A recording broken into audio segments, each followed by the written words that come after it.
Hi, good morning, and welcome to the ZP Developer Zone. Hi, and good morning, and welcome to the ZP Developer Zone. So every Thursday at 8 a.m. London time, we like to give this free webinar to the members of our ZP Developer Zone, and we like to answer technical questions that have kind of come in for this week. So essentially, I suppose I'll jump straight into it. If it's a different quality of video today or a different background, it's because we're out traveling this week.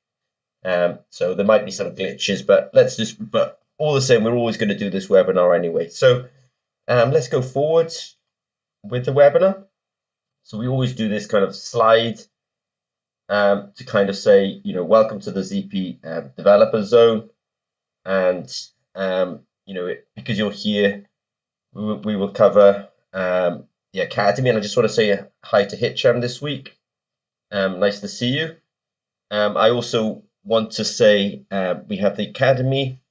We do these webinars so every Thursday at 8 a.m. London time. We like to do a webinar and sort of cover the news from Zimmer and Peacock for this particular week. Or not news, but some of the updates. We also like to talk about collaborations. We also like to talk about jobs, and we also like to talk about Developer Zone. It's probably worth saying that I think this week we have advertised that any students from the University of Southampton, especially in the chemistry department, we are offering placements for them at the moment.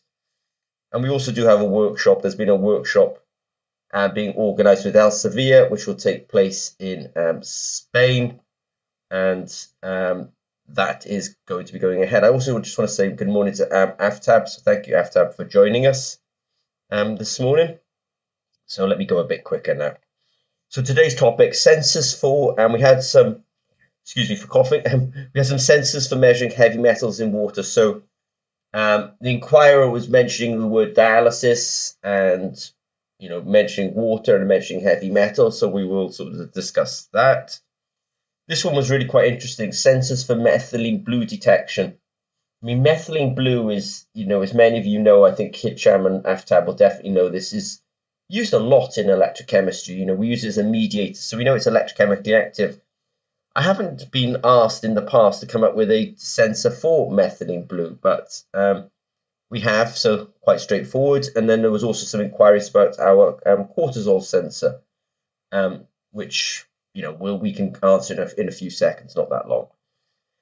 First of all, heavy metal detection. I know that many of you have seen some of this before. We'll go back over it just overly very quickly. I think it's quite nice to have that repetition in some ways because it really does enforce a lot of this in us, let's say. So a good way of doing a sensor for heavy metal detection is anodic stripping voltammetry. In anodic stripping voltammetry, you have essentially several steps. Even though I'm going to talk about the whole process, at the end of it, we'll also talk about how to actually get a signal out of this. So we have a cleaning step, an electroplating step, an equilibrium step. So we have a cleaning step where we generally apply a sort of positive voltage, that's to clean the surface. We have an electroplating step where we bring all the cations onto the surface by electroplating them. So if it's sort of lead ions in the solution, they'll become obviously lead metal. Copper ions in the solution become copper metal. Then we have a kind of rest period of equilibrium. And then we do linear sweep voltammetry. We call it the stripping step, where we go essentially from a negative back to a positive voltage. So we start on a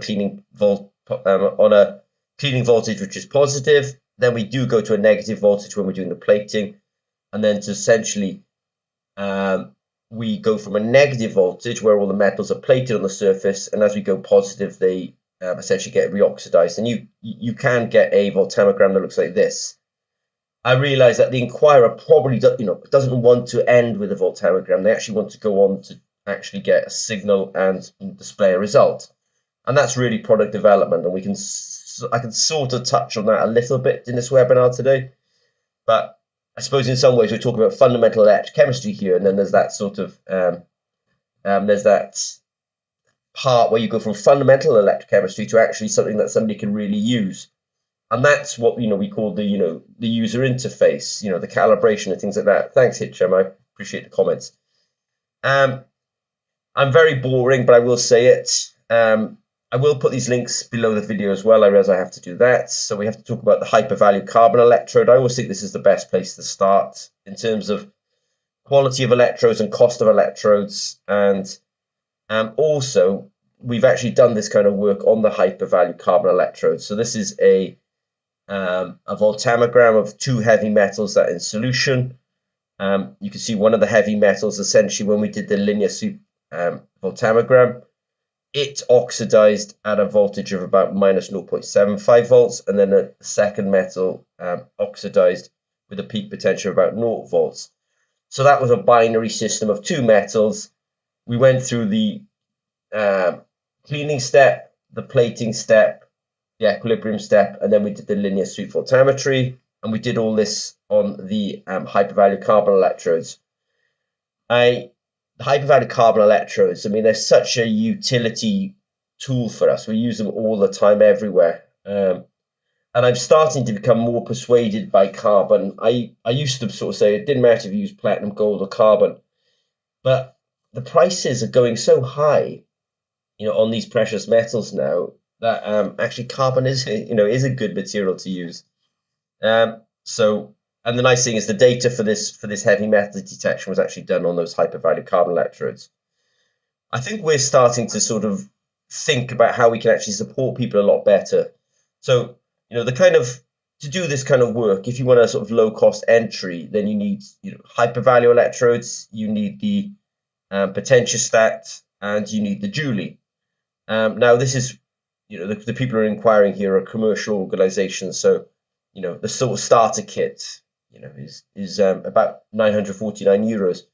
The reason I sort of think this is interesting is because people always look for support from Zimmer and Peacock, and of course what's great about Joule is you can store the data, so you can do your electrochemical experiment and then obviously upload it. You can analyze the data, so there'll be things like what's the peak height of my peaks, what's the area under the curve of my peaks, do I need to do a baseline subtraction in my peaks? So Joule will allow that kind of analysis.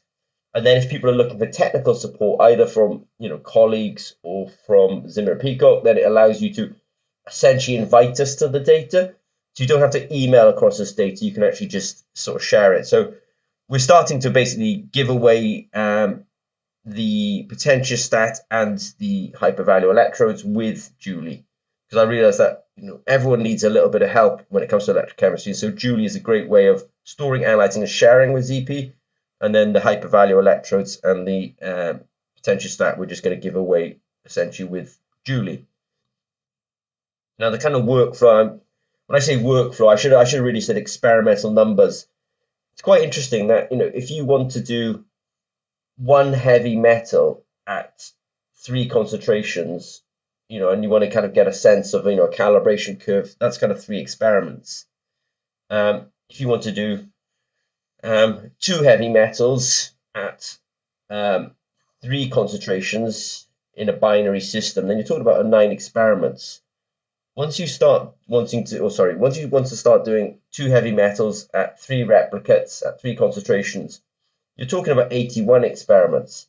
So when somebody comes to you with a new application, in this case it's a new application because the science is old in terms of linear sweep, anodic stripping voltammetry is an established technique. Sweeping the carbon electrodes, an established technique. But now, when a commercial organization wants to actually take that technology and put it into a new application, now that's where the innovation's coming, that they're doing the new application. And, the experimental numbers you need to do this kind of work, these are not trivial. You can easily get up to sort of, 81 experiments, and I would consider that quite light. So that's why it is actually important to, keep all your data in one place. At least with Joule, it gives you a consistency that the data is all in one place, and actually that you know who the operator is, when the experiment was done. It gives you that kind of control. And then the Joule backend actually allows you to do a lot of analytics on the data. One of the guys who's online today, I'm hoping to get him across to the UK soon. and then he can really kind of help us working with Julie and even talk about new feature additions. So just to warn you that even though what I've described as anodic stripping voltammetry is quite straightforward, and actually the equipment that you need is free, it's the it's a number of experiments that you'll have to perform that's you know, don't be surprised. There's quite a few experiments, especially if you want a robust assay. I'm going to go into something a bit lighter now. This methylene blue inquiry is a lighter inquiry in some ways. So the detection of methylene blue. I mean, I don't think I need to tell any of the electrochemists who come here that methylene blue is used a lot in an electrochemistry. We use it as a mediator.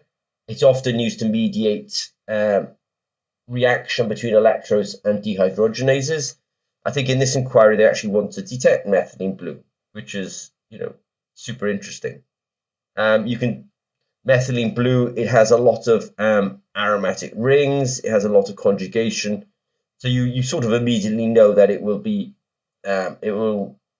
can be detected on a carbon electrode, because a carbon electrode in some ways is a plane of carbon atoms, or is a plane of, let's say, rings like this, and so there's a good interaction, sort of pi interaction between methylene blue and the graphite electrodes. So again, it is that hypervalue electrodes. Hypervalue electrodes, a USB potentiostat is good enough to get started, and then Julie is a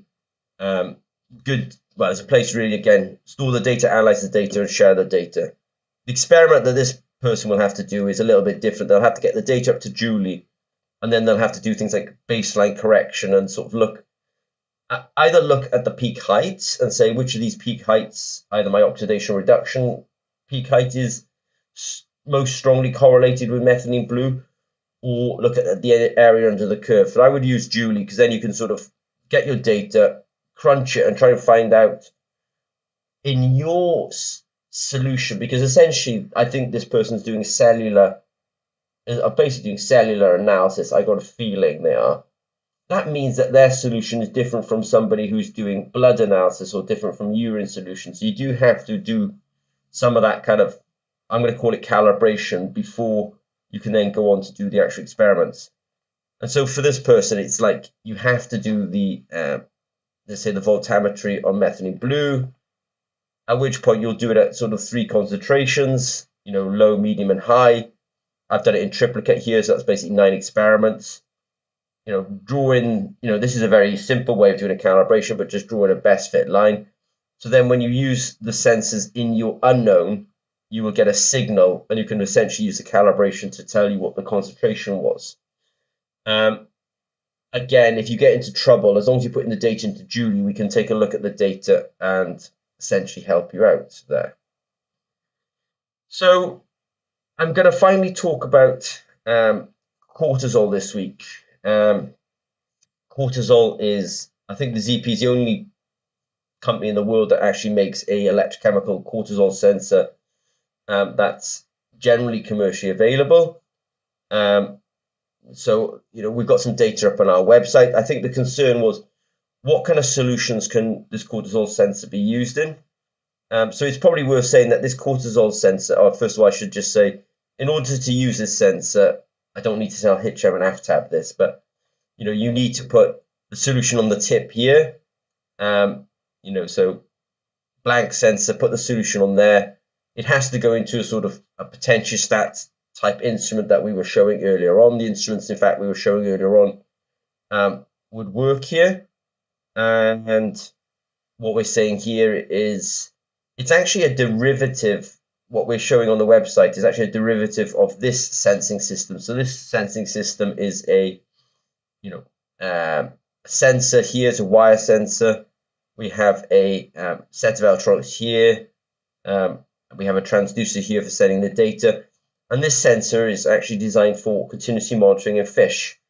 The reason I bring it up is just to bring up the relevance, that the questioner is like, well, do I need to put an electrolyte in here? Do I need to, what do I need to do?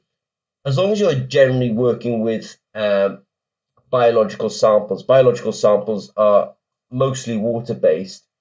and often contain, salts. So the electrolyte comes from the sample, and the sample itself is our solvent. So if you're interested in urine or blood or saliva, these will generally carry enough salts that you can just use them.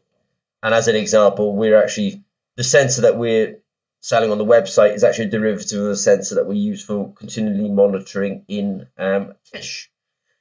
So I will be wrapping up now. And so, as I say, a bit of a strange background today. We are traveling. So sensors for heavy metals, there is essentially a starter kit, which is a 12-month subscription to Julie and a USB potentiostat and 500 screen printed electrodes. That is a good number. If you want to do a new development like you are trying to do, then you will need those kind of numbers of screen printed electrodes. For the methylene blue, the same starter kit will do the work. It's interesting to see because you can essentially turn these electrodes on different sensor types through the excitation.